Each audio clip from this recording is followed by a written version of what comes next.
Greetings, ladies and gentlemen, and welcome to the latest edition of Tales from Outer Space, where I take stories from across the internet and read them for your entertainment. This particular story is called, What is the Truth, Really? Written by LukeWasNotHere. This is incredibly dramatic, I shoveled. Shut up, Theseus. This is your fault. Scout snapped my shoulder and went back to digging. It's always my fault. That's part of the charm. I stopped and prepared a bullet list of points for an argument that we were about to have. Less flirting, more digging, we both heard above us.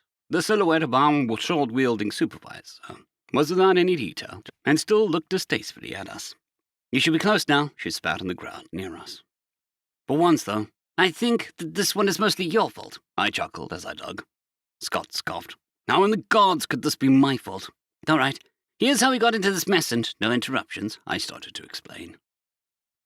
We were at some tourist trap in the middle of downtown. Too early in the morning. Some lady was giving us and mostly children a tour.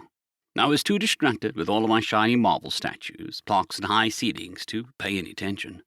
Thankfully, a few minutes in, we snuck off, because you got sucked into a conspiracy theory on the internet.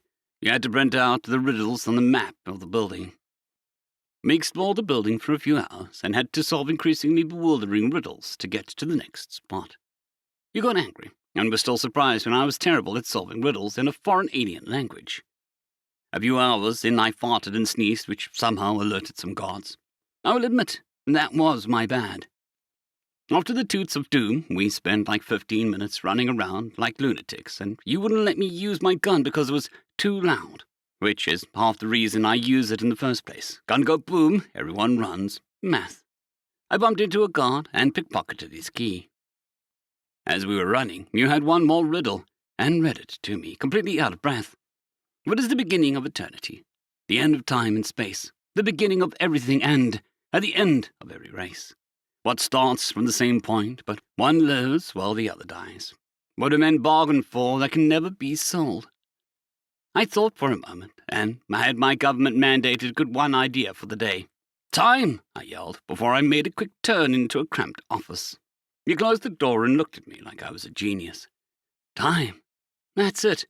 We need to get to the clock tower, you said with a giant smile and grabbed my face like you were about to kiss me. Thankfully, you didn't. After loitering at some poor person's empty office, we made a mad dash to the clock tower. It was locked, but thankfully I have sticky fingers and used the guard's key. I found another map stuffed up top on the old wooden staircase. We were then promptly knocked out by the sword-wielding lady. My fart-sneeze combo only alerted the guards. I could have solved that issue with my stun gun. The only reason we are in the process of both digging for the treasure of our graves is because you got sucked into some weird online thingamabob. You done? Scott looked at me with a raised eyebrow and disappointed eyes. Yes. Are you going to apologize for killing us? I asked. No. And here's what actually happened. Scott began to explain. I didn't interrupt you. If you interrupt me, I'm hitting you with the shovel. We were at the legislative building, where important government affairs happen. It was only 9 o'clock, you degenerate. The children were on a field trip. I'm friends with one of the children's mothers, and we were actually chaperones. That's how we were allowed to enter in the first place. I kept telling you the plan. You were as distracted as the school children.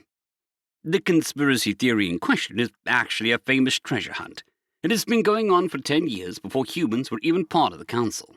It's 30 years old to the day. The previous clue said on the 30-year anniversary it would finally be able to be solved. The new legislative building was the next spot. I told you this. You weren't paying attention. We only got to explore for 30 minutes. I know because I actually keep a watch. The riddles took me longer to solve because, first and foremost, they are meant to be difficult, and mostly because you kept yelling out random words in a vain attempt to help me. Instead, you annoyed me. Then you let out a sneeze and a fart so loud it sounded like a gunshot. I didn't let you shoot your gun in the building because, of course I didn't. It's a government building. Even with your constant blabbering, I still figured out all of the riddles but one. I was reading it to myself out loud. What is the beginning of eternity? The end of time and space, the beginning of every end and the end of every race. What starts with the same point, but one lives while the other dies.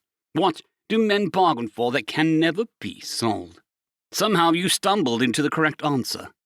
Time. You yelled, before crashing into another. I barely got up to you because I am not nearly as athletic, you dumb himbo.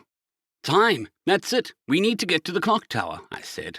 The reason I grabbed your face was because I was making sure that you were still you, because that was too smart to be the Theseus I know and tolerate. I was smiling because we'd find the treasure. The office wasn't empty. The worker was hiding in the closet, terrified of you. You're a thief, but at least a useful one. The old wooden staircase was actually several stories up, and you ignored me and went on your merry way. I know that on Earth you thought that you were a weakling. When you're off, you would basically be a super soldier to everyone else. You dull-witted himbo. Then, when I finally dragged me and my tail up there, you didn't notice the sword-wielding maniac and got knocked out. The whole point is that I'm the smart one and you're the strong one. You have the gun and the training not to get sneak attacked. The stupid fart made it harder. You not noticing her at the clock was why we are digging our own graves. If it went my way, we would be bathing in gold right now. I thought for a moment. Seems like I'm not the only one with taser rounds, Scott quipped and interrupted my silence. Oh no, absolutely not. I'm not allowing you to make that terrible joke. Oh, God, the look on your face. How long have you been preparing that line, you freak? I took a step away from her. That's not what's happened at all, the sword-wielding maniac said. Oh, perfect, a third party. Tell us what really happened. No bias, I pointed. Yeah, show this himbo how right I am, Scott said. The sword-wielding maniac sighed and started to explain. All right, here's how it actually went down. No interruptions, and dig while I talk, or else. It was actually the legislative building, but it was the holiday, so most people weren't even there. You can actually get a tour almost any time there. It's a policy. You go to the front desk and ask nicely. The field trip scheme was unnecessary. It was already there when I saw you two and followed you. Neither of you noticed me. Scout, you only told him the plan of the treasure hunt once. He was clearly distracted helping one of the little kids read a clock. You must have hallucinated telling it to him more than once. She was right about you, Theseus, having the same attention span as elementary school students, though. The teacher had to stop you from talking to the other kids multiple times. Once you broke off the group, to the great relief of the teachers, you explored loudly for 30 minutes. When Scout was trying to solve the riddle, Theseus actually got some of the answers right, but you continued to ignore him. That fart and sneeze was terrifying. It shook the room. You were probably going to die anyway, from the internal damage from that. The already suspicious guards finally knew something was amiss and started to chase you two. I didn't notice the lift of the keys. Impressive. You said the last riddle while you ran with terrible form, which is why you were so tired. What is the beginning of eternity? The end of time and space, the beginning of every end, and the end of every race. What starts with the same point, but one lives while other dies? What do men bargain for that can never be sold? He yelled, "Time!" and went off to another room. I went closer to hear you and looked through the gap on the door. "Time! That's it! We need to get to the clock tower," you said, then grabbed his face. I also thought that you were going to kiss him. Still surprised you aren't dating. Following Scott was easy, but you, Theseus, I've never been so tired in my life. Slow down. The poor girl couldn't even run for ice cream. Neither of you noticed me in the clock tower. I knocked you out. It's both your faults. Congratulations. One of you is a himbo and the other is a bimbo. You're perfect for each other. Damn, I quietly said to myself. They're both idiots. Scout looked down in shame. So you found the chest yet? Sword Lady asked. What? No, this is obviously the wrong spot. Scout laughed. What? She raised her voice. I pulled out my stun gun and shot her. The sound of only a little bit of black powder still echoed through the empty field.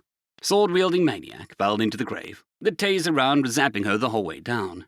In between swears I've never heard before, the sword lady stuttered angrily. Ow! Like Scout said, I have sticky fingers. The moment I woke up, I took back my gun, I said. We just needed to distract you so that Theseus could pull his gun without getting stabbed, and to figure out whose fault it was getting captured. It was mostly the second part. Scout finished my sentence, and we both stared at each other and spoke at the same time. It was your fault. End of story.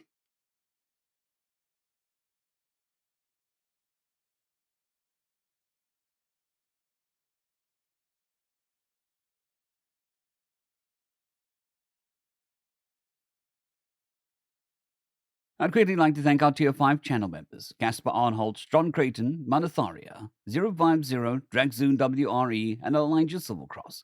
Thank you very much.